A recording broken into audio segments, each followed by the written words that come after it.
There's a ton of different forms of credit out there that exist, and each specific one will be completely different in nature. You'll have different use cases. It's a vast world out there.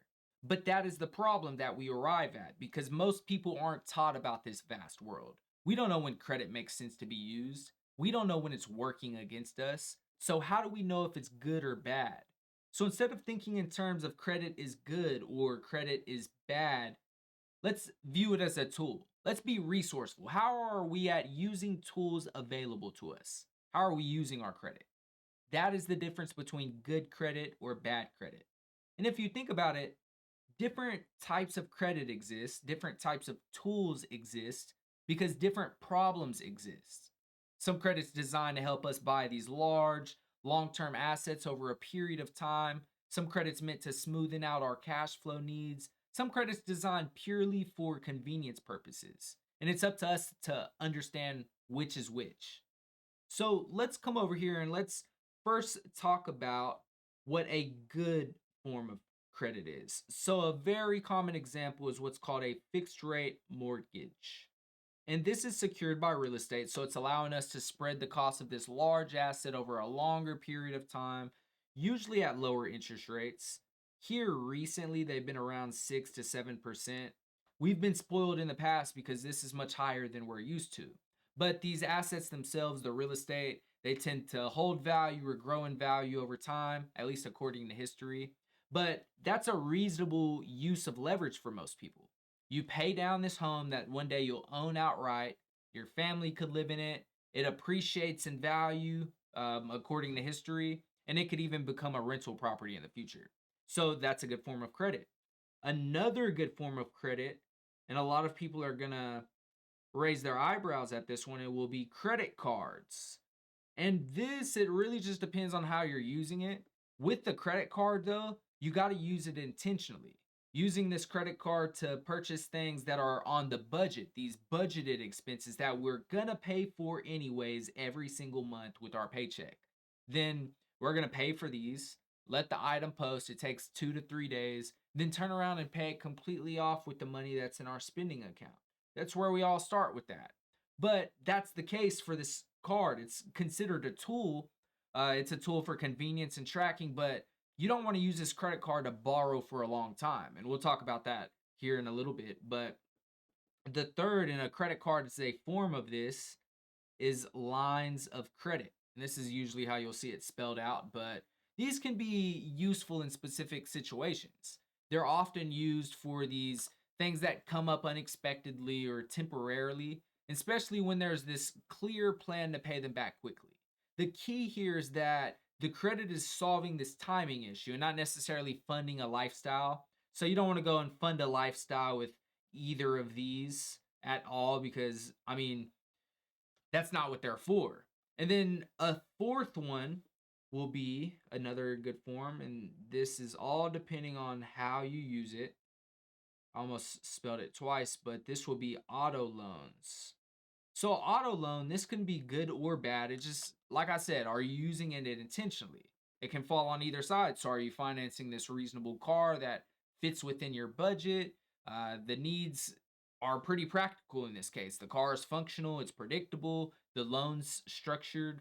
But where it turns into bad credit, and we'll write this down as the first form of bad credit because this is where people get sucked into the habits that begin setting them up to fail is an auto loan. Because then, just because their credit score is decent, they got this new job, it's their birthday, whatever the reason is, they then justify buying more car than they actually need. So then you're signing yourself up for this expensive car payment. And then you finance it out for like 6 years. And then by that point, the car's depreciated all of its value away. And now you're underwater on the loan. You owe more on the car than the car is actually worth.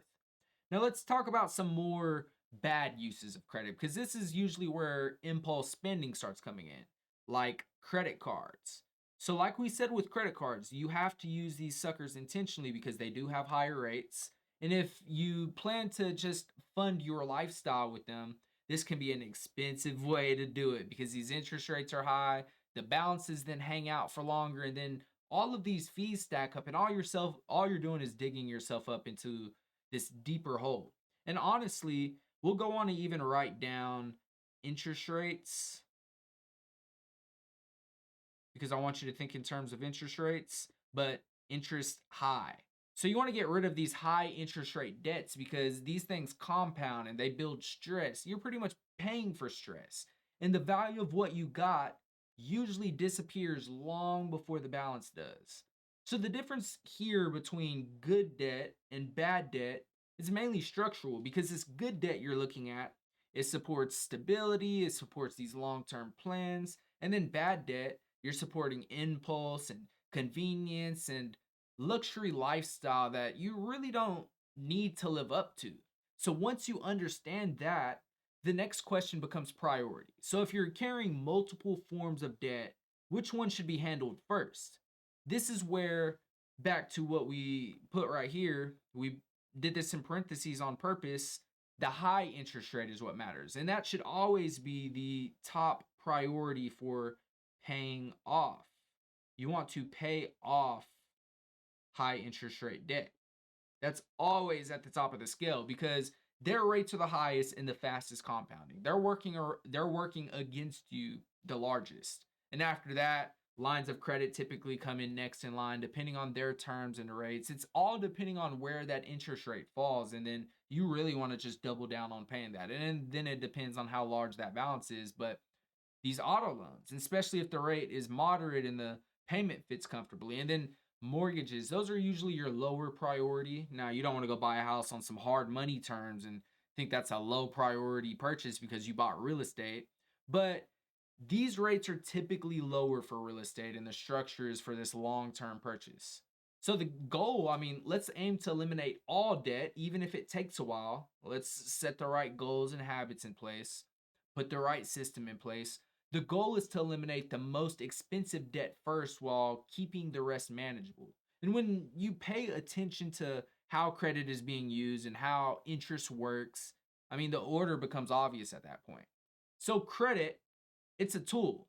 And when you use the tool correctly, it supports your plans. And when you use it carelessly, it slows everything down and works against your favor. So once you decide the difference between good credit and bad credit, you stop reacting to it and you start using it intentionally.